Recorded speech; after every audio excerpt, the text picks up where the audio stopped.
The Sony 100mm f2.8 macro has a focus collar that moves forward for autofocus and back for manual focus. This is fine topside, but underwater it's not so useful. In fact, on any housings, there's a chance to inadvertently bump the collar when installing the lens into the housing. If you're left in manual focus without a focus ring installed, you're gonna miss some photo opportunities.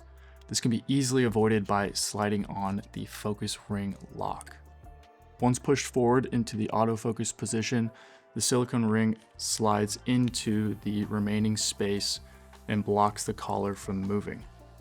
This ring is not intended to be pushed down into the space, but sit just on top of it. It can be easily removed in between dives and reattached, just be sure not to stretch it out. So if you're like me and are planning on using autofocus with this lens, buy yourself some easy insurance and save a few headaches by adding this to your lens. It's available at your Icolite dealer or at the link in the description below.